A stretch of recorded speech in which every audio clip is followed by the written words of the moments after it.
audiencia de Radio Cadena Sonora en Guatemala, la radio de las noticias.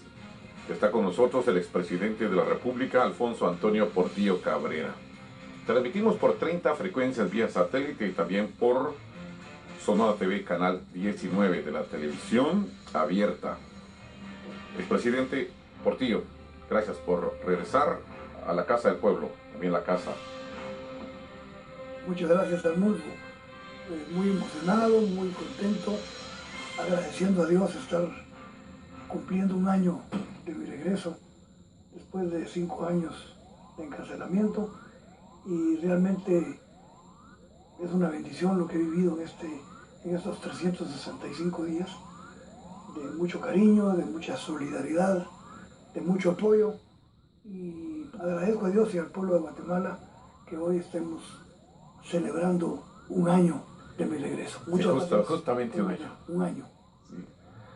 Presidente, ¿a qué se ha dedicado en estos 12 meses, expresidente? Bueno, varias cosas. Intentamos participar en el proceso electoral que recién terminó. Creo que el resultado y la experiencia fue buena, como todas las experiencias en la vida, tanto las experiencias que tienen resultados positivos y negativos sirven para crecer, sirven para madurar, para ir entendiendo cosas que a veces uno no entendía, que no tenía la suficiente capacidad de análisis.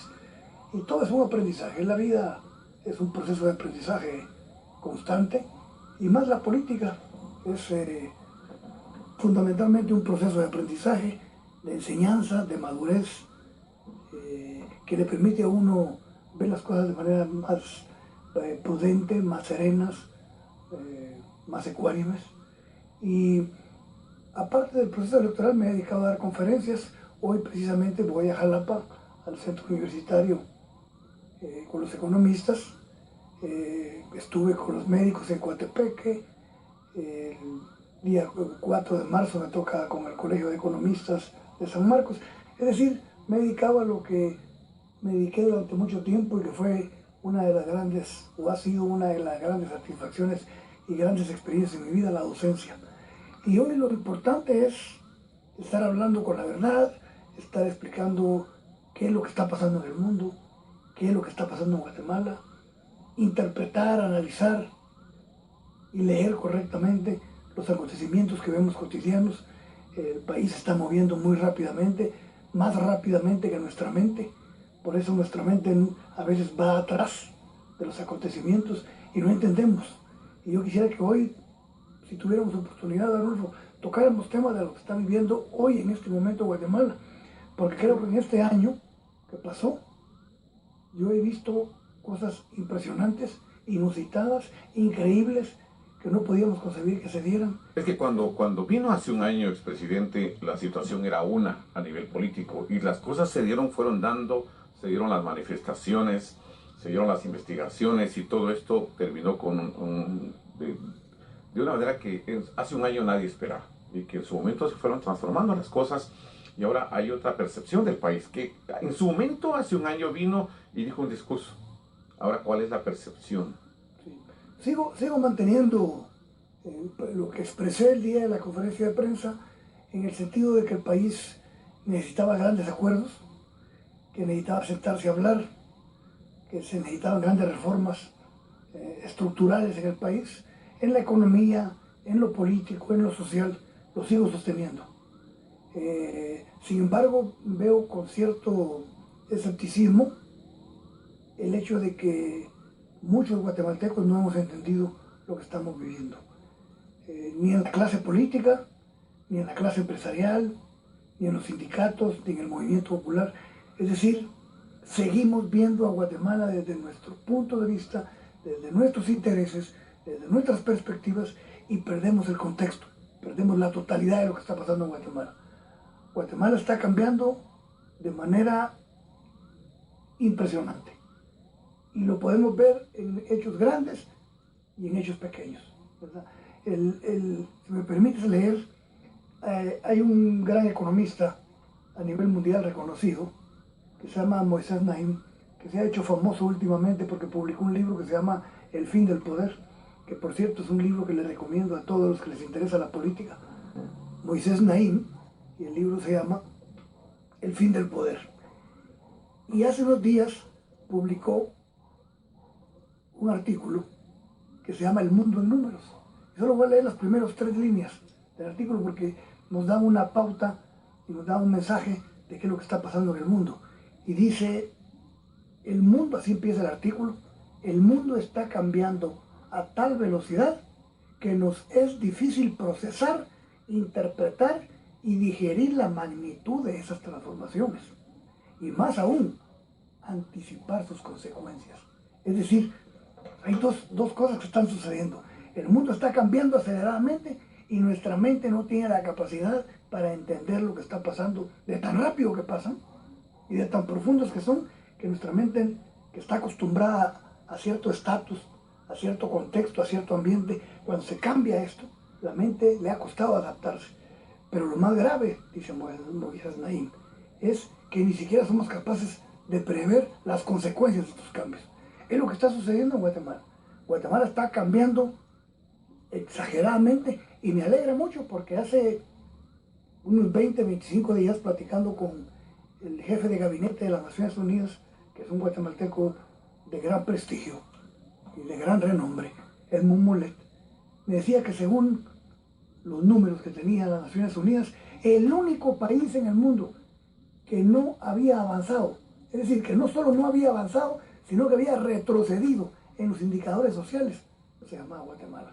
Y entonces hoy, cuando vemos estos cambios, estoy segurísimo que van a ser cambios para mejorar, van a ser cambios para fortalecer las instituciones y van a ser cambios para que Guatemala empiece a formar parte del concierto de los países democráticos, civilizados y con mejores grados de desarrollo. Y no todos entienden, dice justo Moisés Naim, alcanzamos a comprender e interpretar estos acelerados cambios.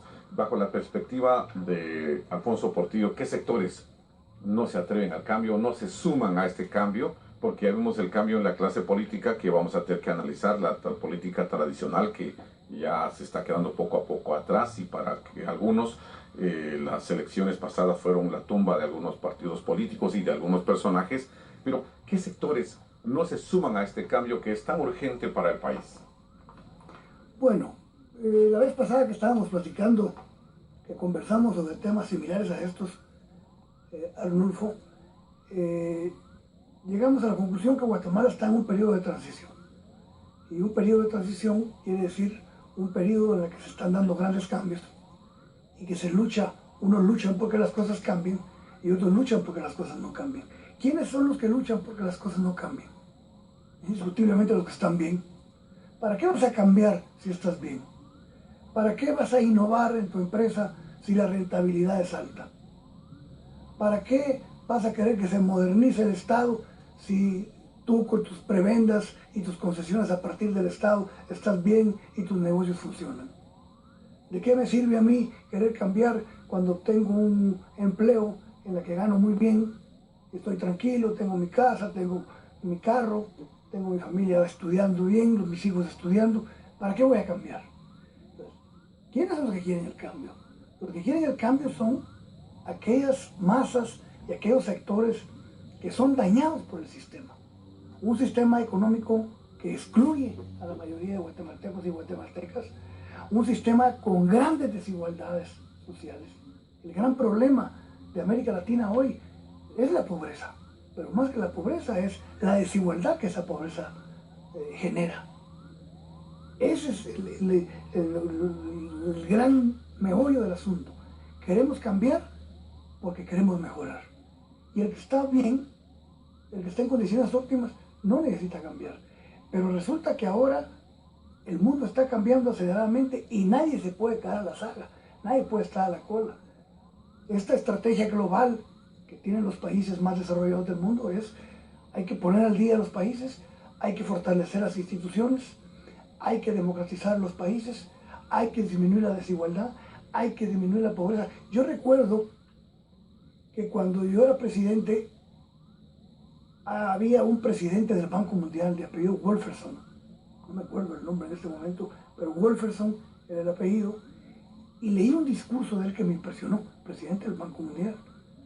Y decía, yo le digo a los países poderosos y le digo también a los poderosos de los países que distribuyan, que compartan los beneficios de sus éxitos con los demás. Y que si quieren que no lo hagan ni por bondad, ni por buen corazón, ni porque son buena gente, que lo hagan por necesidad, porque va a llegar un momento en que los que no comparten y a los que no les llega el fruto del desarrollo, el fruto del crecimiento, los beneficios del crecimiento, se van a volver en contra de los que están manejando los sistemas. Y es lo que estamos viendo. Hoy Guatemala cambió. Hoy, antes, cualquier empresario podía desviar los ríos para sus regadíos y para sus plantaciones. Hoy el pueblo ya protestó, ya se levantó y está exigiendo que nadie pueda tratar un río como que es parte de su finca. Porque uno de los grandes problemas de Guatemala es que muchos sectores poderosos han tratado al país como su finca. Han hecho lo que han querido, han pagado el salario que han querido, han desviado los ríos, han causado daños al medio ambiente, han violado los convenios internacionales en cuanto al trabajo y la fuerza laboral, y nadie les decía nada. Pero el mundo cambió. Hoy hay exigencias. Hoy el mundo está exigiendo que se cumplan los tratados con los que se ha comprometido Guatemala, en medio ambiente, en la cuestión laboral, en la cuestión económica, en la apertura económica. Entonces, hoy tenemos que entender que Guatemala, solo en este año, ha tenido transformaciones que quizás no las vemos como las quisiéramos ver, pero si vamos al fondo, vamos a lo que hay detrás de la noticia, a lo que hay detrás de los fenómenos que vemos publicados en la prensa, es un proceso de transformación del país impresionante y positivo. ¿Qué sectores no se quieren subir a este cambio o no se quieren adherir y que no comparten, como usted dice, el producto de esta riqueza? Arnulfo, yo he entendido, yo ahora soy más ecuánime en mis comentarios, creo que ya me pasó la época del discurso aguerrido, del discurso confrontativo, pero hay que decir la verdad. El mundo, en cuanto a ciencia y cuanto a tecnología, ha avanzado de una manera que uno no se podía imaginar. Simplemente ves un aparato telefónico hoy con todas las cualidades que tiene, todas las cosas que se pueden hacer con un teléfono. Impresionante, impresionante. El mundo ha avanzado en cuanto a investigación científica, en cuanto a investigación tecnológica, que van de la mano porque la investigación científica conduce a los resultados tecnológicos. Y Guatemala está como paralizada. Seguimos dependiendo de productos primarios que están vinculados directamente a la agricultura y a la tierra. Hoy Guatemala sigue dependiendo del azúcar, del café, del cardamón, de la palma africana, del aceite de palma africana. Es decir, y el mundo ya no es eso. El mundo hoy es, el país tiene que transformarse estructuralmente, tiene que innovarse tecnológicamente, tiene que competir en un mundo globalizado, en un mundo que el mercado se ha convertido en una guerra en el sentido de que se tiene que competir con calidad y con precio. Entonces, los sectores vinculados al agro, como están bien y como les ha ido bien, no tienen necesidad de innovar. Y hoy, estos son sectores que tienen que entender que Guatemala tiene que ponerse al día en el concierto de los países que van en el camino del desarrollo, ¿verdad? Entonces, hay que invertir mucho en capital humano. Yo, por ejemplo, te diría una cosa, Arnulfo. Ojalá que quienes me estén escuchando hoy, de la clase política, de la clase empresarial, y todo el que le interesa el futuro de Guatemala, haya leído el plan de la prosperidad, ese plan para el Triángulo Norte, que es de una parte de una agenda global en la que están comprometidos Honduras, El Salvador y Guatemala. Justamente por eso está el presidente Jimmy Morales en Estados Unidos. Exactamente. El plan de la prosperidad hay que leerlo, hay que estudiarlo. Hay que estudiarlo porque ahí están las grandes líneas de hacia dónde quiere la comunidad internacional, hacia dónde quiere el mundo que vaya el Triángulo Norte. Yo lo he estado leyendo con mucho detenimiento. Hoy precisamente voy a centrar en este plan de la prosperidad mucha de mi exposición en la universidad, porque creo que ahí están las grandes líneas estratégicas. Ahí nos están diciendo, señores, la economía como ha venido funcionando en sus países ya no puede seguir. Señores, las instituciones tienen que reformarse porque ya no responden a las necesidades de un país moderno y de un país civilizado. Señores, hay que invertir en capital humano. Señores, hay que garantizar la seguridad y la justicia. Esos son los grandes cambios, esos son los grandes ejes de transformación. Y yo le agregaría, señores, hay que pagar impuestos. Los que tengan que pagar, los que ganen más, que paguen más. Arnulfo, cuando tú lees en las líneas estratégicas de acción del Plan de la Prosperidad, se plantea 4 objetivos. Y el primer objetivo dice, dinamizar el sector productivo para crear oportunidades económicas. Repito, dinamizar el sector productivo para crear oportunidades económicas. ¿De qué nos está hablando? Apertura económica, competencia, pago de impuestos, fortalecimiento del Estado, un Estado eficiente. Y cuando te habla el objetivo 4, que va en conjunto todo, que es coherente, dice, fortalecer las instituciones para aumentar la confianza de la población en el Estado. Hoy la población no tiene confianza en las instituciones. Y no nos hagamos... Pese a las reformas que se han logrado poco a poco. Sí, pero no, yo quería decir esto, no nos hagamos los inocentes de decir, este es el responsable. La clase política es la responsable. El sector empresarial es el responsable. Los sindicatos son los culpables. No, Arnulfo, aquí todos hemos hecho este país.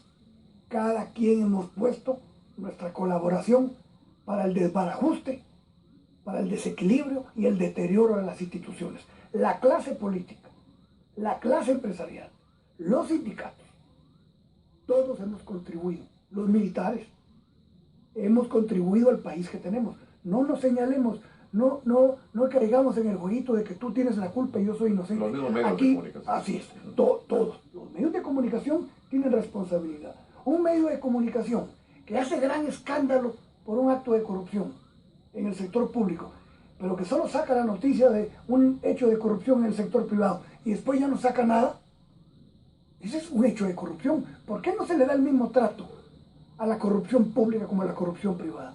¿Qué es lo que estamos viendo, por ejemplo, hoy con una empresa que está acusada de estar manejando y haciendo fraude con la devolución de los créditos fiscales? ¿Qué demuestra esto? Demuestra simple y llanamente que la corrupción es de todo el sistema, que la corrupción no solo es de que el político se enriquece o hace negocios, la corrupción es del sector privado, es del sector público, es de la clase política, es del sindicalismo. Todos tenemos responsabilidad porque todos hemos pensado solo en nosotros, en nuestros propios intereses. Entonces, hoy lo que tenemos que entender es que tenemos que construir, aquí está el plan, tenemos que construir un país, aquí están las grandes líneas estratégicas de lo que tenemos que hacer. Fortalecer el Estado. Hoy acabo de mandarle un mensaje a un amigo y le dije, tienen que fortalecer el Ministerio de Agricultura. Desde que el presidente Arzú empezó a destruir instituciones como el Ministerio de Agricultura, hoy el Ministerio de Agricultura es una caricatura. El ministerio más importante porque tiene que ver con la alimentación del pueblo, con la producción de alimentos. Y entonces tenemos que fortalecer las instituciones. Mira lo que se convirtió la SAT. ¿Con qué intención se creó la SAT? Se creó la intención, primero, de crear un ente autónomo que no tuviera que estar viendo con la administración de un Ministerio de Finanzas, sino que se encargara única y exclusivamente de los ingresos del Estado. Que no tuviera manejo político, que fuera un manejo eminentemente técnico, eficiente y efectivo. ¿En qué paró? La SAT paró en un ente cooptado, capturado, secuestrado por grupos de poder económico y lo convirtieron en una basura. Hoy la SAT tiene que reformarse. Ahí está el plan. Parece que hay un proyecto de reforma de la SAT. Yo no lo he leído. Pero cuando hablamos de reforma, lo primero que tenemos que preguntarnos es, ¿reforma para qué? Sí, un paréntesis ahí. Línea 1, capturas. ¿Y la línea 2? Bueno, ya empezó la línea 2. Ya empezó. Según tengo entendido, vienen más empresas. La devolución del IVA, la devolución del crédito fiscal se convirtió en un gran negocio, tanto para los políticos como para el sector privado. Eso no lo podemos negar. Veníamos oyendo desde hacía muchos años, durante mi gobierno incluso. ¿Por qué se enojaron conmigo? Porque yo no devolví el IVA y lo hice con toda intención. Sabía yo que el IVA se había convertido en un negocio. ¿Cuántos supuestos o pseudos exportadores en el país solo exportan en el papel? Y no solo no pagan impuestos, sino que todavía el Estado les tiene que devolver impuestos que ni siquiera pagaron por cosas que ni siquiera exportaron. Entonces, la gravedad había llegado a tal deterioro, la situación institucional había llegado a tal deterioro, a tal nivel de desprestigio y de corrupción, que hoy está haciendo aguas por todos lados. Hoy nadie cree en las instituciones, nadie cree en el Poder Judicial. La Corte de Constitucionalidad completamente cuestionada y en duda ante la población. El Legislativo también, el Ejecutivo, para donde voltees a ver, hay una crisis institucional, hay una crisis de gobernabilidad, y en esa crisis somos responsables todos, hermano. Después de estas empresas, el sistema bancario. El sistema bancario. Yo puedo decir, sin ser soberbio ni prepotente, lo digo con humildad, pero lo digo no como reconocimiento de mi persona, sino con reconocimiento a los grandes técnicos y a los grandes financieros, expertos financieros, que hicimos una reforma financiera en el país que es la más avanzada de toda Centroamérica y en comparación con algunos países de América del Sur, también avanzada, reconocida por el Banco Interamericano de Desarrollo, por el Banco Mundial. Tenemos un sistema financiero estable, fuerte, pero no tenemos un sistema financiero que sea el gran instrumento o el gran mediador entre la inversión, la producción y el empleo. Es decir, el sistema bancario todavía es un sistema bancario altamente concentrado, sin competencia, y que no es el gran apoyador de todo el sistema productivo. Entonces, hay que hacer de nuevo una revisión de las reformas financieras que hicimos. ¿Tienen problemas? Sé que hay muchos rumores de que muchos bancos han cometido ilegalidades, pero eso que sea la ley. Uno no puede especular sobre eso cuando no tiene información.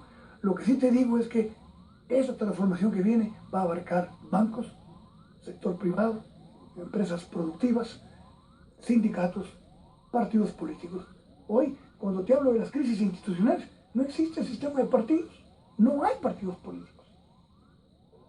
Pues, hablan del transfugismo, pero no analizan las causas del transfugismo. La gente se va porque en sus partidos hay un manejo autoritario, hay un manejo abusivo de los secretarios generales, de los jefes de bancada, De los dueños de los partidos. de los dueños de los partidos, para manejar a los soldados, a los diputados como que fueran soldados, recibiendo órdenes sin explicarles nada, solo voten aquí, voten allá, elijan a fulano y tal. Entonces, eso se está acabando, esa vieja política está siendo sustituida por una nueva política que todavía no la vemos, porque para que hablemos de una nueva política tenemos que ver nuevos políticos, tenemos que ver nuevos planteamientos, nuevos discursos, formación, nuevos partidos. Yo soy de la vieja política. Yo ya no tengo que estar en la primera línea.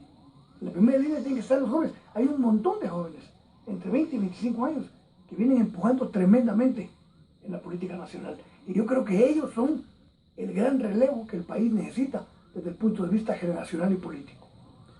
Alfonso Portillo, a un año de su retorno, entrevista con Sonora. Hacemos una breve pausa, continuamos sus opiniones, comentarios. Al 10:11, inícielos con la palabra Sonora. Por supuesto, será motivo que nosotros también lo analicemos aquí con el exmandatario. Esta es Sonora, la pausa, regresamos. A un año del retorno del expresidente Alfonso Portillo, sus opiniones y análisis al 10:11 con la palabra Sonora. Con mucho gusto le vamos a dar lectura y Portillo dará su respuesta a sus inquietudes al 10:11 con la palabra Sonora al final de esta entrevista. Intereses y componendas que no permiten que el país se transforme y termine de transformarse, expresidente. Sí, como dije, muchos no hemos interpretado lo que está pasando y estamos pensando como lo viejo. Estamos pensando los políticos a la vieja usanza, pero también los empresarios. ¿En qué sentido, por ejemplo? Los empresarios siempre buscando colocar funcionarios en el gobierno que sirvan a sus intereses. Yo no quiero criticar al gobierno actual porque es prematuro, tiene poco tiempo, sé que el presidente es un hombre con buenas intenciones, pero hay cosas que empieza uno a notar ya no raras, sino que como ya estamos tan acostumbrados a ver la utilización del Estado por ciertos sectores, veo, por ejemplo, si tú te acuerdas, Arnulfo, cuando vine hace 2 o 3 meses que estuve contigo aquí en esta emisora, hablamos del intento del gobierno del presidente Maldonado de imponer un 15% de arancel al cuadril de pollo.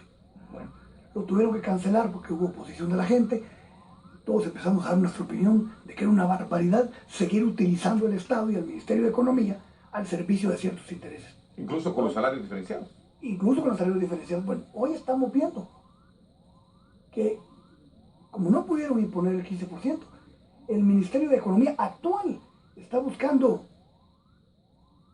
atajos para que de nuevo las piezas de pollo que consume mayoritariamente la clase media y la clase baja aumente de precio. ¿Qué artilugios, qué movidas, qué argumentos van a hacer? Todavía no está muy definido, que van a cancelar partidas. Hay que estar atentos.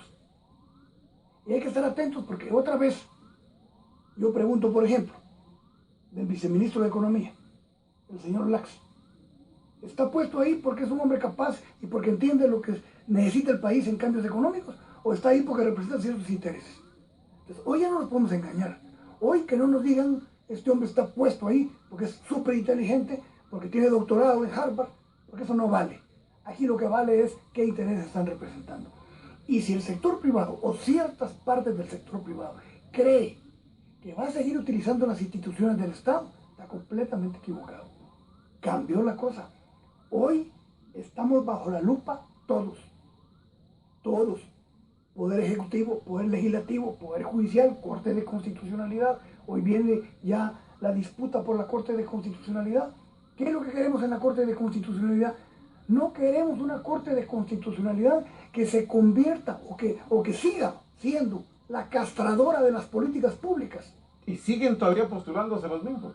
Entonces, en eso ha derivado, en eso ha degenerado la Corte de Constitucionalidad. ¿Ya de qué sirve que el Congreso legisle y haga buenas leyes si la Corte es la que da la última palabra, la Corte de Constitucionalidad, castrando las políticas que deberían de fortalecer políticamente al Estado, fortalecerlo financieramente y fortalecerlo en el trabajo social o en las políticas sociales? Entonces, las cosas cambiaron y hoy estamos atentos y hoy la población despertó. El pueblo de Guatemala, por los cambios que vivió, es una bendición que los haya vivido, haya venido yo y haya visto a la sociedad civil en las calles, los jóvenes, los estudiantes universitarios, las universidades distintas que ni siquiera hablaban antes, hoy confluyeron, hoy estuvieron en esta coyuntura importante que provocaron cambios. Pero los cambios van, esto no para. Esta inercia transformadora que está viviendo el país no va a parar. Y una de las transformaciones importantes es el Estado ya no puede ser utilizado en beneficio de ciertos sectores y de ciertos grupos. Y si hay todavía resabios del pasado y todavía seguimos viendo utilización de poderes del Estado, de ministerios y de políticas del Estado en beneficio de ciertos sectores, la obligación es denunciarlos. Yo no veo en el Congreso que alguien se haya preocupado hasta este momento, empezando por la Comisión de Economía, de llamar al ministro de Economía y al viceministro de Economía que expliquen cuáles son las movidas que están implementando para que se aumente el precio del pollo. Porque si salen con el argumento de que eso va a resultar para ingresos beneficiosos del Estado, eso es mentira. El Estado no se va a beneficiar con que sube el precio de un producto importado. Alguien se va a beneficiar en el sector privado.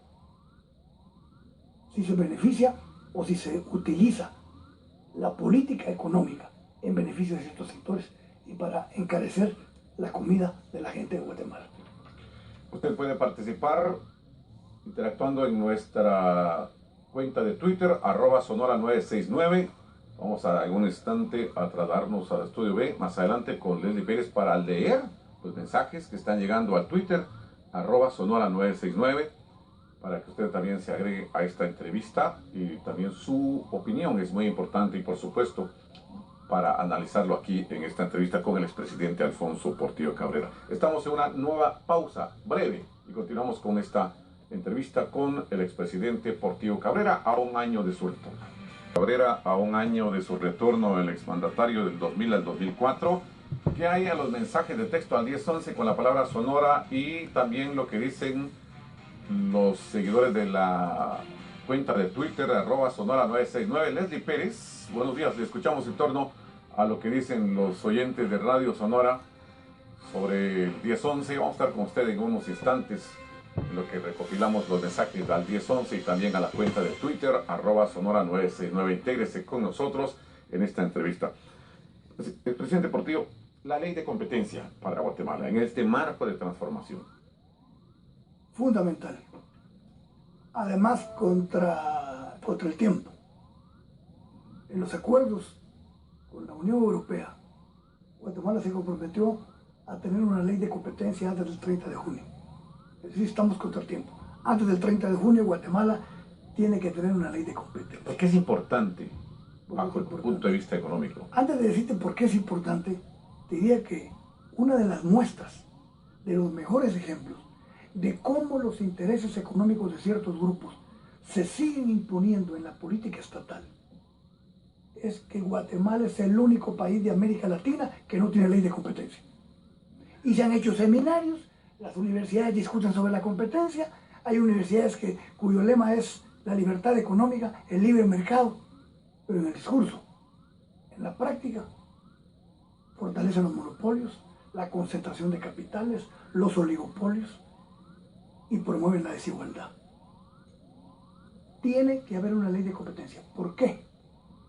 Cuando yo implementé política económica comercial, en el sentido de que había que impulsar la competencia para que mejoraran los precios. Porque en un mercado monopólico, el pueblo lo sabe, el pueblo lo entiende. Me lo han dicho a mí. Cuando en un mercado existen uno o dos productores o vendedores dominantes, hacen lo que quieren con el precio. Hoy tenemos en Guatemala estructuras oligopólicas, verdaderos carteles que se ponen de acuerdo en el precio. Y el que paga las consecuencias es el pueblo, que disminuye su capacidad de compra y su capacidad de consumo.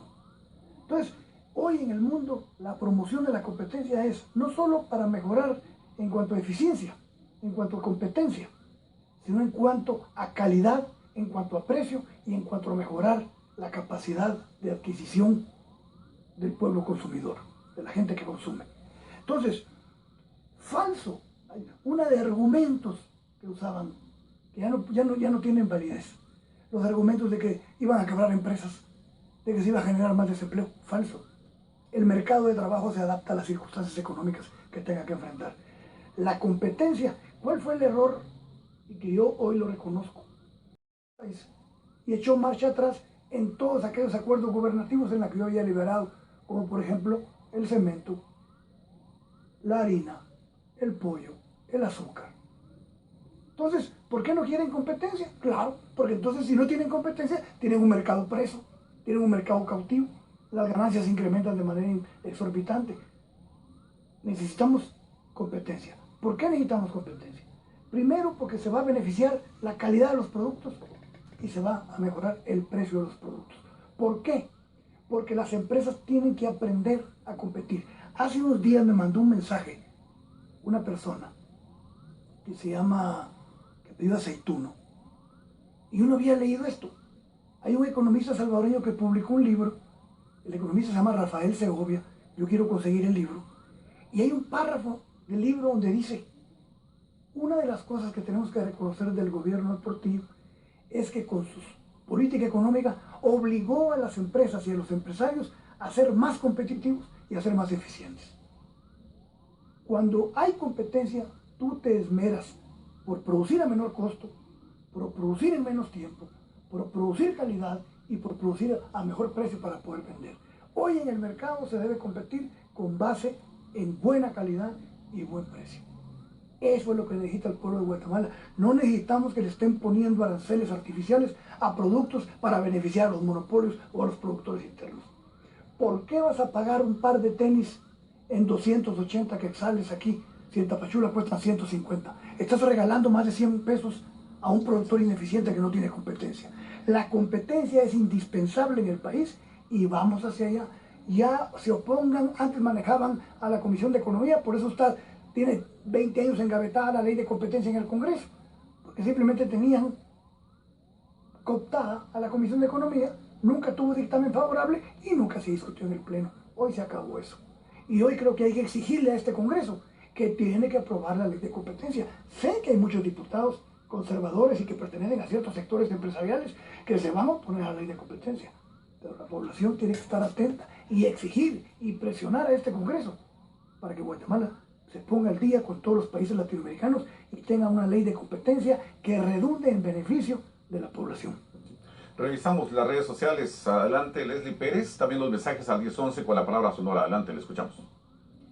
En nuestras redes sociales, indicando la cuenta de Twitter, @sonora969, tenemos mensajes que han ingresado y la población guatemalteca no se ha hecho a esperar para brindar sus reacciones. Tenemos al usuario EDR90 que indicaba que el mejor presidente de la historia de este país, mi pollo, dice. También el usuario Israskik dice, ¿qué opina de la situación de la justicia distributiva en salarios a trabajadores y servicios a la población? ¿Qué se debería hacer?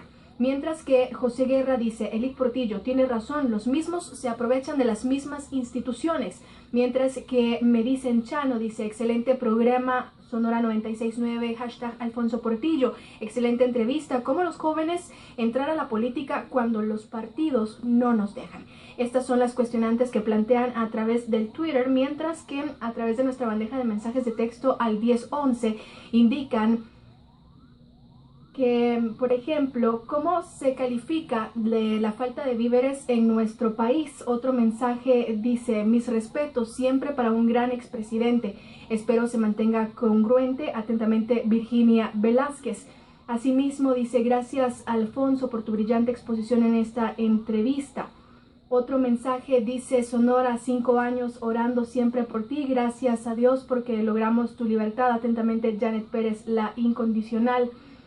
Otro mensaje indica, gracias Portillo por quitarnos la venda de los ojos y haberse preocupado por la educación. Soy maestra y fue el único que le dio leche a los niños. Si usted desea enviar su mensaje también para opinar en esta entrevista a través de Radio Cadena Sonora, puede ingresar su mensaje al 1011 iniciando con la palabra Sonora. Gracias, Leslie Pérez, y por supuesto también sus comentarios al #Alfonso Portillo y a @Sonora969 en nuestra cuenta de Twitter. Ahí lo mencionan justamente con las reformas a la ley electoral y la participación de los jóvenes, y decía justamente que vienen empujando los de 20, 25 años, y la importancia es ahí para la reforma de la ley electoral. Ese es un tema importante. ¿Por qué? Porque la ley electoral es la que está regulando y reglamentando el origen del poder. Y Guatemala no va a cambiar si las reformas a la ley electoral siguen siendo superficiales como las que aprobó la legislatura pasada. No están llegando a fondo. Por eso te decía al principio, Arnulfo, cuando hablamos de una reforma, lo primero que tenemos que preguntarnos es, ¿reforma para qué? No solo hablar de reforma en abstracto. ¿Reforma para qué? ¿Para qué queremos reformar la ley de la SAT? La queremos reformar para tener una institución eficiente que cobre bien los impuestos y fortalezca las finanzas del Estado. ¿Por qué reformar la ley del Ministerio Público? Porque queremos un Ministerio Público que no tenga la ineficiencia que tiene. Y que sea independiente. Y que sea independiente. El 97% de crímenes en el país no los investiga el Ministerio Público. ¿Será que esta ley, o estas reformas a la ley, va a permitir tener un Ministerio Público con presencia en todo el territorio nacional, con buenos fiscales, preparados técnicamente, con buena investigación, y que no queden impunes un sinnúmero de crímenes en todo el territorio? Esa es la pregunta. O le estamos dando más poder a una sola persona. Por ejemplo, yo todavía me quedan dudas de si haber quitado el Consejo o haberlo reformado hubiera sido una mejor solución, el Consejo del Ministerio Público. Porque se está dando poder a una sola persona. Y hoy, la señora Aldana, que ha acompañado el trabajo de la CICIG, no sabemos si en el futuro van a haber más señoras como ella que van a acompañar el trabajo de una comisión internacional. O sí, ¿qué va a pasar cuando usted, un fiscal general, sigue el acompañamiento de la CICIG? ¿Qué va a pasar con el poder tan concentrado en una persona? Bueno, pero en fin, esas son cosas que con el tiempo y con los resultados y con el funcionamiento del Ministerio Público vamos a ver si fueron correctas o no fueron. Lo importante es que necesitábamos transformar desde hace muchos años, el Ministerio Público. Entonces, la pregunta es, con estas reformas, ¿va a haber un Ministerio Público eficiente, con buena fe? Porque hay una cosa, el Ministerio Público es una institución que debe actuar con buena fe, y buena fe quiere decir que el Ministerio Público no debe perseguir a rajatabla sin investigar, exactamente, o por encargo. El Ministerio Público tiene que ser tan capaz y tan eficiente en la investigación en recabar pruebas, que cuando ve que a alguien que está persiguiendo no tiene los suficientes elementos para consignarlo a los tribunales, debe desistir y renunciar a la persecución. Ah, no, pero tenemos ministerios públicos en toda América Latina que el 100% de lo que les presenta o de lo que pueden, lo persiguen de una manera autómata, sin razonar si hay suficientes elementos para juzgar a alguien. Bueno, ojalá que estas reformas del Ministerio Público conduzcan a este Ministerio Público que el país necesita. Lo mismo con la SAT. Bueno, pasémonos a la reforma electoral. Otra vez caemos en que la clase política, pensando en sus propios intereses, los secretarios generales de los partidos pensando en tener controlado toda la organización del partido, pensando en tener controlados y negociar a nombre de ellos los votos en el Congreso de la República. Hay muchos elementos, hay mucha cosa que va a salir y eso tiene que cambiar. ¿Cómo va a cambiar?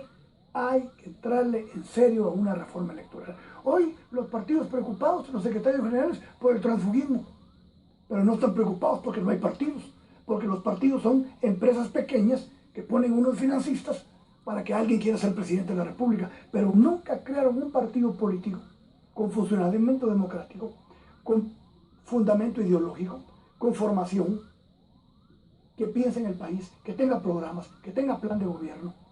Nunca. Por eso no tenemos partidos políticos. Entonces, ¿qué es lo que debe buscar la reforma electoral? Y aquí va dirigido a los jóvenes. Tiene razón ese joven que dice, si los partidos no le dan cabida a los jóvenes, ni a las mujeres tampoco. Son partidos políticos con discriminación, son partidos políticos autoritarios y que no son los intermediarios entre la sociedad civil y la sociedad política. Entonces, ¿qué es lo que necesita la reforma electoral? Cambiar todo el apartado que regula la creación, el funcionamiento y la eficiencia de los partidos políticos. No tenemos partidos políticos. Entonces, ¿por qué va a querer participar la juventud? Solo para ir a pegar propaganda, pero sin tener opción para los cargos públicos. Porque así está concentrado esto. Hay que traerle. Esta legislatura tiene este reto, que no se conforme esta legislatura porque la Corte de Constitucionalidad ya al 80% de la reforma le dio visto bueno. No son suficientes esas reformas. La verdadera reforma electoral es para que no se den los acuerdos que se dan hoy en el Congreso entre las tres bancadas mayoritarias para repartirse puestos del RENAP, la Junta Monetaria, la Corte de Constitucionalidad, la Comisión Nacional del Migrante. Eso es lo que estamos viendo. La misma vieja política imponiéndose con tres fuerzas mayoritarias en el Congreso, haciendo a un lado todos los demás. Por eso son los problemas que está viviendo en el Congreso.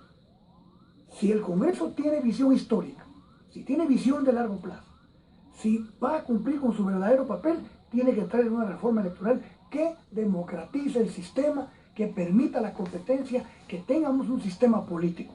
Si no hay eso, licenciado, ¿es factible que una manifestación pueda disolver el Congreso? ¿Es factible eso? Es probable. Si la gente está ávida de participar. Claro que hay mucha gente que no quiere saber de política porque sabe las consecuencias y los riesgos que corre. Pero lo importante aquí es entender que si el pueblo y la población y la sociedad civil tiene canales democráticos de participación, van a participar. Antes era un honor que a uno le dijeran que era diputado. Hoy no quiere decir nadie que es diputado. Esa es una muestra de la crisis institucional y de la crisis política que vivimos. Entonces la reforma electoral se desvió por cosas superficiales, ¿verdad? Por ponerle un aumento al voto, ponerle un aumento al valor económico del voto. Claro, hay cosas buenas, el voto en el extranjero. Hay cosas positivas, pero no es suficiente. Y yo pregunto una cosa. En caso de que hubiera una Asamblea Nacional Constituyente, que creo que el país la necesita, este es otro tema que un día si quieren lo analizamos con más tiempo, se va a elegir una Asamblea Nacional Constituyente con este sistema de partidos políticos que representan lo viejo de la política. ¿Qué clase de Asamblea Nacional Constituyente vamos a tener? Entonces, primero reformemos la ley electoral y una vez que esta ley electoral permita la participación, permita que existan partidos verdaderamente democráticos y pujantes, entonces elijamos una Asamblea Nacional Constituyente, porque esta va a ser resultado de un sistema político con vida, vivo, fuerte, creíble, confiable, Entonces, eso es, la reforma electoral es fundamental. Hay una cosa, y vuelvo a disculparme a Arnulfo, que vuelva al tema del plan de la prosperidad, que insisto quienes me están escuchando. Léanlo, léanlo. Dice el cuarto objetivo: fortalecer las instituciones para aumentar la confianza de la población en el Estado. Y dentro de estas instituciones están los partidos políticos y la gente no les tiene confianza. Y aquí traigo un libro que siempre lo leo, que es sobre el pensamiento de Confucio. Y voy a contarlo porque los jóvenes que me están escuchando quiero que pongan atención en esto. Por eso me llama la atención el punto 4 de las líneas estratégicas, de los objetivos que busca la estrategia del plan de la prosperidad. Repito, fortalecer las instituciones para aumentar la confianza de la población en el Estado. No hay confianza de la población en el Estado, porque no hay partidos políticos, que es el origen del poder. A Confucio le preguntó un alumno: maestro, ¿cuáles serían para usted las 3 condiciones necesarias para que un país, una nación, sea estable, sea gobernable y no haya problemas ni disturbios? 3, le dijo Confucio. Primero, le dijo, muchos soldados. Segundo, muchos alimentos. Y tercero, le dijo, confianza del pueblo en su gobierno. El alumno le pregunta: maestro, ¿y si hubiera que prescindir de una de esas 3 condiciones para que haya gobernabilidad, de cuál prescindiría? ¿Cuál sacrificaría? El primero, le dijo, los soldados. Porque no es necesario tener tantos soldados, y los soldados se pueden poner a producir en vez de hacer guerras. Y se puede tener gobernabilidad sin grandes cantidades de soldados. Y le vuelve a preguntar el estudiante: maestro, ¿y si hubiera que prescindir de otro elemento necesario para la gobernabilidad, cuál sacrificarías? Le dice: los alimentos. Porque aunque haya pocos alimentos, si se saben distribuir, la gente puede sobrevivir y puede todavía haber gobernabilidad. Y ya no necesitó que le preguntara la tercera, sino que le dijo el maestro Confucio: lo que sí no puede sobrevivir ninguna nación es sin la confianza del pueblo en su gobierno. Y eso es lo que hemos perdido en Guatemala. En Guatemala ya no tenemos muchos soldados, que eso es positivo para la democracia. Tenemos un ejército reducido que debe redefinirse su función, desde luego, ¿verdad? Ya no tenemos tantos soldados. Alimentos tenemos pocos. Pero lo que hemos perdido es completamente la confianza en nuestro gobierno. Por eso, y en nuestro Estado, más que en nuestro gobierno, porque los gobiernos son temporales. El gobierno nuevo. Claro, el Estado permanece. No creemos en el Estado, ¿verdad? Entonces, estas son las grandes enseñanzas. Ahí está el pensamiento, claro. Pericles, que siempre lo menciono porque para mí hay un discurso, y también se lo digo a los jóvenes, hay un discurso que lo pueden buscar en internet de una facilidad, se llama Discurso Fúnebre, de Pericles, el creador de la democracia en Grecia. Y da un discurso a las viudas de los caídos en la guerra. Y dice: y estamos viendo dónde conseguimos alimentos para importarlos, porque está creciendo nuestra población. Hace 2500 años dijo eso Arnulfo. Y aquí todavía estamos vedándole el derecho a vivir y a poder consumir con dignidad, con decoro a la población, prohibiendo que vengan alimentos de fuera en beneficio de la población. Consultamos con Leslie Pérez cómo reaccionan los seguidores de la cuenta del Twitter con el hashtag Alfonso Portillo, del Twitter @sonora969, y también a nuestra cuenta de mensajes de texto 1011, iniciando con la palabra sonora. Adelante, Leslie Pérez. Vamos a la cuenta de Twitter, dice hashtag Alfonso Portillo, el usuario frijolero GT: haga lo que tenga que hacer para regresar a la política. Los pobres del país se lo agradeceremos mucho. Mientras Claudis dice: no dudo que tenga mucho que dar al país. Ojalá algún día pueda regresar para que trabaje por él. El pueblo lo ha perdonado, señor Portillo. Marvin Santos dice: Sonora 969, el mejor presidente de la República de Guatemala, Alfonso Portillo. Byron Vázquez pregunta sobre qué piensa de la ley de reordenamiento territorial y sus consecuencias. Juan Tecú Rodríguez dice: Sonora, gracias por la entrevista a nuestro gran expresidente, un gran experto en la política. Gracias, Sonora. Carlos Villagrán dice: el mejor presidente de la era democrática es Alfonso Portillo. César Vicente: muy bueno todo, escuchando a Alfonso Portillo por Sonora. César Avilco Pelicó dice: saludos, expresidente, mi admiración será para usted. Un presidente como fue siempre será recordado por los pobres. Edith Sabac pregunta: Si hubiera sido diputado, ¿qué leyes hubiera impulsado? Juan Vega dice, los burgueses hicieron todo lo posible para que Portillo no regresara a la política. Nos trasladamos a la plataforma de mensajes de texto al 1011. Dice, Sonora, Lick, gusto en escucharlo, su discurso claro y contundente al hablar de actos lesivos y ver el porcentaje de afiliación sindical a nivel nacional. Otro usuario indica, Sonora, soy Quique y ojalá que fueras otra vez el presidente de Guatemala, sería excelente. Dios te bendiga, Portillo.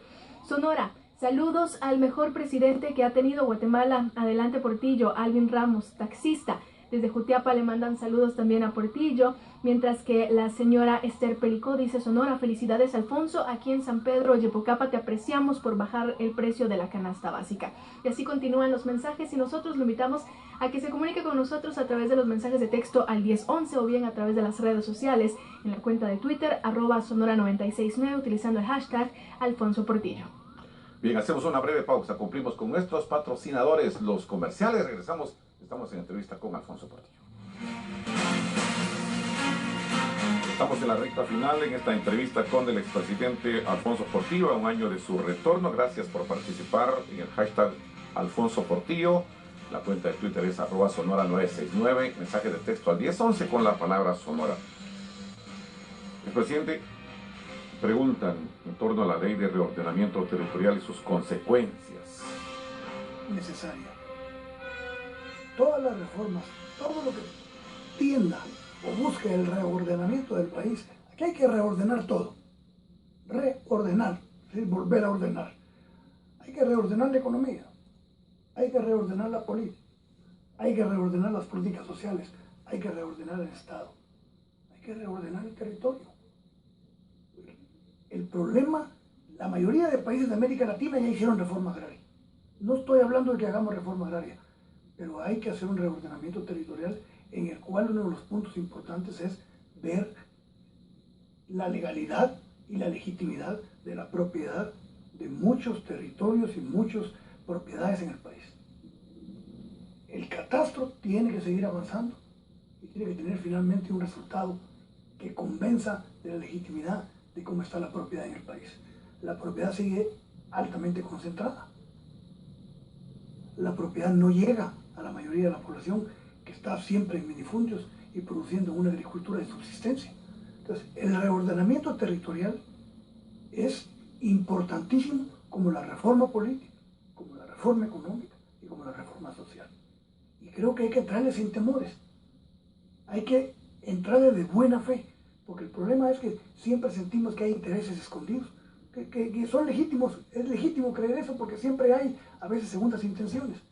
Pero el reordenamiento territorial es algo necesario para que el país también pueda entrar en la modernidad, en la modernización económica, en la modernización política. Y no hay que temer. Ahí tenemos, por ejemplo, en el Congreso, la Ley de Desarrollo Rural, que crea mucho resquemor, mucha desconfianza. Pues hay que analizarla, hay que discutirla, sin temor. Y todo aquello que vaya a perjudicar, que vaya a exacerbar intereses encontrados, hay que evitarlo. El país no puede entrar en otra confrontación. Pero no decir de entrada rechazo esta ley, sino sentarnos a discutir con seriedad y pensando en los intereses del país. Y presidente, para acelerar los temas, porque nos falta analizar todavía el gobierno de Jimmy Morales, el caso de los migrantes es, presidente, el tema. La vez pasada creo que tocamos algo de eso, Arnulfo. Y aquí vuelvo al tema de la vieja política. El Estado tiene que tener definida una política clarísima sobre los trabajadores migrantes. Pero ahí tenemos al Congreso, preocupado por quién se queda con la Comisión Nacional del Migrante, sin pensar en los migrantes, sino pensar en tener cuotas de poder. Otra vez lo viejo, la vieja clase política, imponiéndose. Y lo peor es que hay jóvenes hoy en el Congreso que están pensando peor que los viejos políticos. Entonces, la vieja política no es cuestión de edad. La vieja política es cuestión de actitud y de pensamiento. ¿Por qué es importante tratar correctamente desde el Estado y definir una política del trabajador migrante? Bueno, somos más de 2 millones, cerca de 3 millones de guatemaltecos en los Estados Unidos. Y hay una paradoja y una contradicción y una ironía y un dolor y una tristeza. Cuando yo digo esto, y se lo digo a mis alumnos, a quienes me escuchan, El sistema guatemalteco, el sistema económico está expulsando a millones de guatemaltecos a irse. Los está presionando a que se vayan de su territorio y abandonen su territorio porque no tienen opción ni de educación ni de trabajo. Y entonces son los 2,5 millones de guatemaltecos que están en los Estados Unidos. Pero mira, se muere la ironía, Arnulfo. Esos hombres y esas mujeres que son verdaderos héroes, que trabajan en las condiciones más adversas, que hacen todos los trabajos, que viven con el 20% de su salario y lo demás lo mandan a sus familias, son los que mantienen a flote esta economía, al mandar por remesas, por concepto de remesas, 6.500 millones de dólares. Y es uno de los elementos que contribuye a la apreciación del quetzal frente al dólar. Pero como eso le hace perder competitividad en el mercado internacional a los exportadores quieren manipular el tipo de cambio para que puedan obtener más quetzales por los mismos dólares. Están viendo que se expulsa a esos millones de guatemaltecos que hacen un sacrificio. Las aldeas en el país, hay aldeas que no tienen hombres ya, solo ancianos, niños y mujeres. Todos los hombres están trabajando. Esa desintegración familiar, ese gran costo para el país. Entonces, hay que reconocer como héroes a los trabajadores que se van a los Estados Unidos, que se van obligados a los Estados Unidos y que mantienen esta economía. No hay ni siquiera varios rubros de exportaciones juntos. Pueden dar la cantidad de millones de dólares que dan las remesas de los trabajadores migrantes. Entonces hay que definir una política migrante seria, no para estar ganando votos, sino para valorar que los que no han podido ser absorbidos por este sistema, por lo menos tengan un reconocimiento del Estado como héroes. Y aquí quiero decir una cosa más. Esto se puede ir agravando. Por eso es que tenemos que definir una política estatal que le dé un trato especial a los migrantes. Por la inseguridad. Por la inseguridad. Y mira lo que viene aquí. El último informe del Instituto Nacional de Estadística. Ve lo que dice Arnulfo. Ve el futuro que nos espera si no hacemos cambios. Dice, según el Instituto Nacional de Estadística, la población de 10 a 29 años alcanza, oye esto, a 6.604.982 habitantes, casi 7 millones de los 15 que somos, casi la mitad. Es decir, el 40% de los guatemaltecos. La encuesta nacional de condiciones de vida de 2014 apunta a que el 68%, aquí viene lo grave, apunta a que el 68.2% de menores de 18 años habita en hogares pobres y que al estimarlo por rangos se observa que un 70.2% de los niños menores de 10 años se encuentra en pobreza, mientras en adolescentes de 10 a 17 la pobreza alcanza un 65.9%. Este es el panorama negro que nos espera y queremos que no hayan maras. Ya tenemos unos 40.000 de maras. Con esto vamos a llegar a 70.000, 80.000, 100.000 maras en el país. ¿Qué vamos a hacer? ¿Qué es lo que le está pasando a El Salvador y a Honduras con las maras? Aquí está el origen de las maras. La pobreza, la desigualdad. La gran desigualdad y la gran pobreza.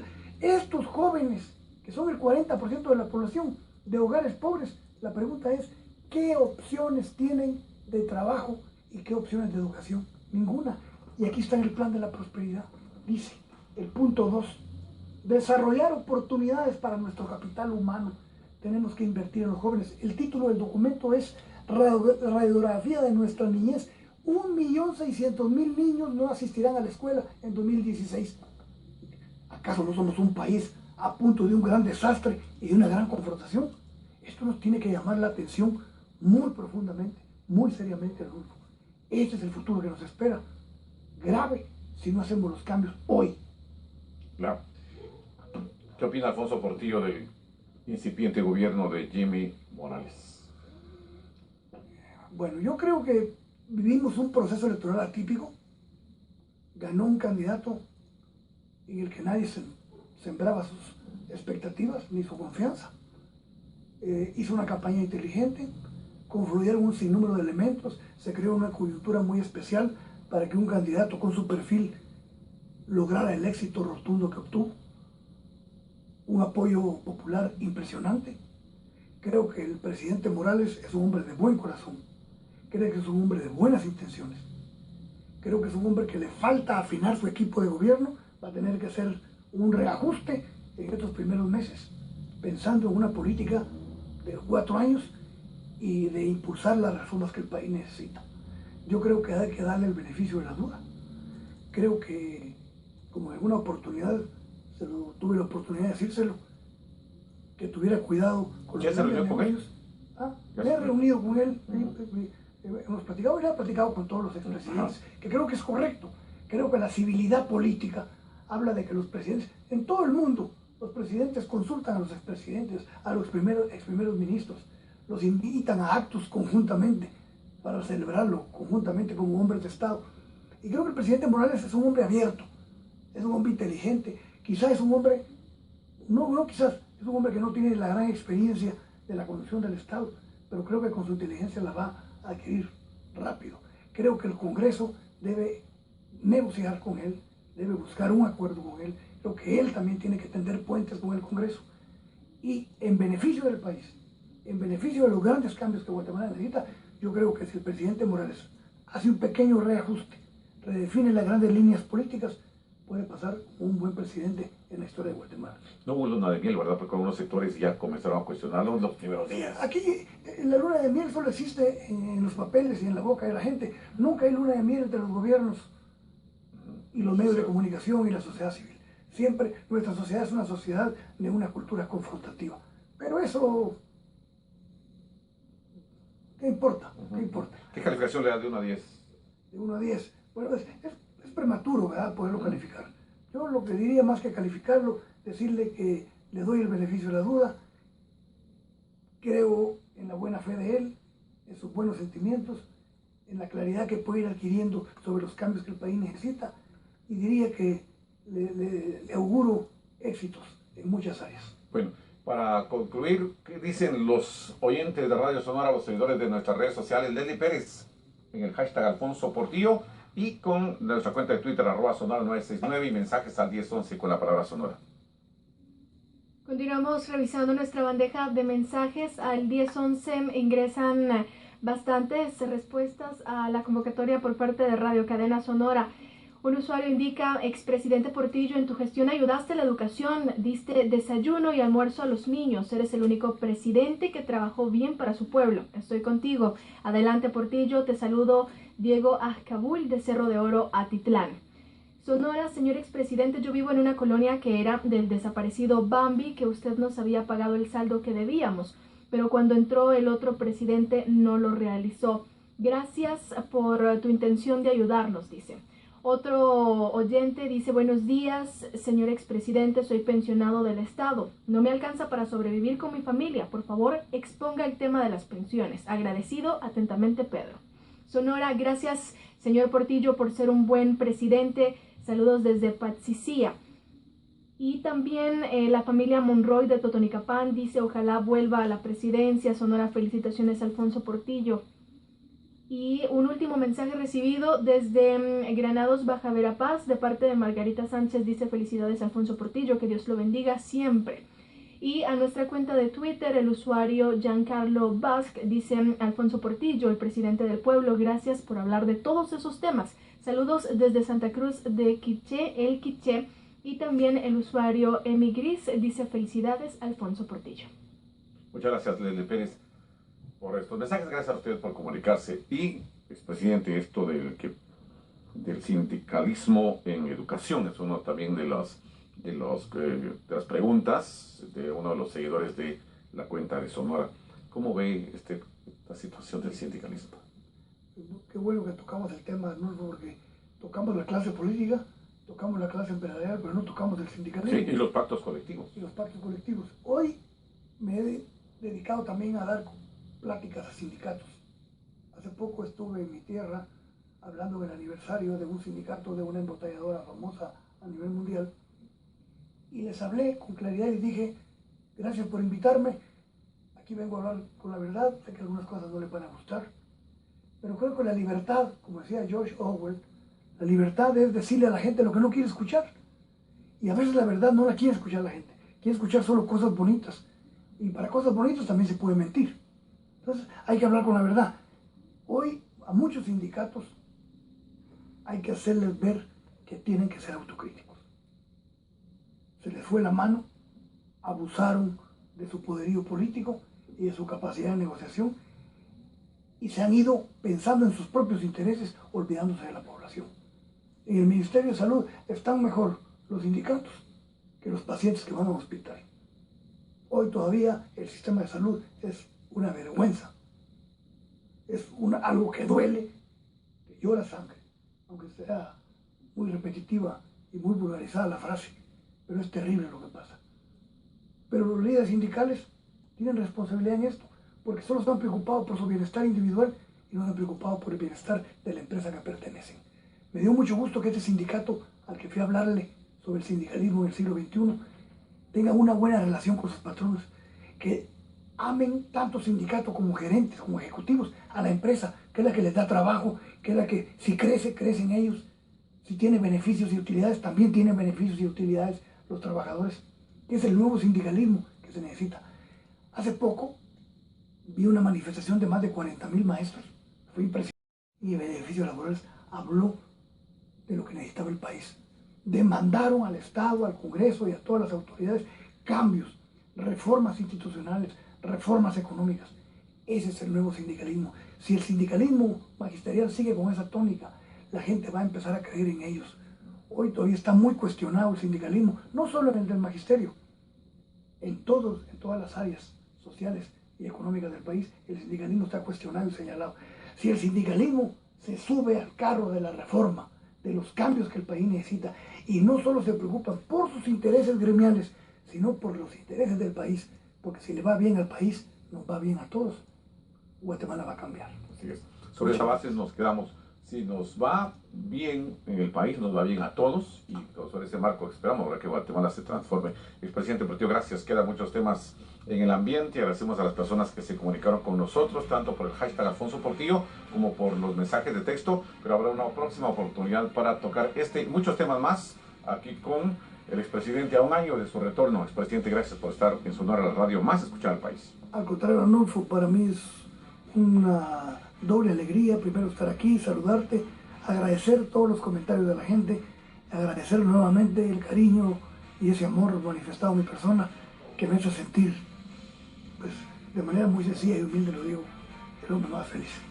Muchas gracias y que Dios los bendiga a todos. Gracias. Esta es Sonora en Guatemala, la radio de las noticias.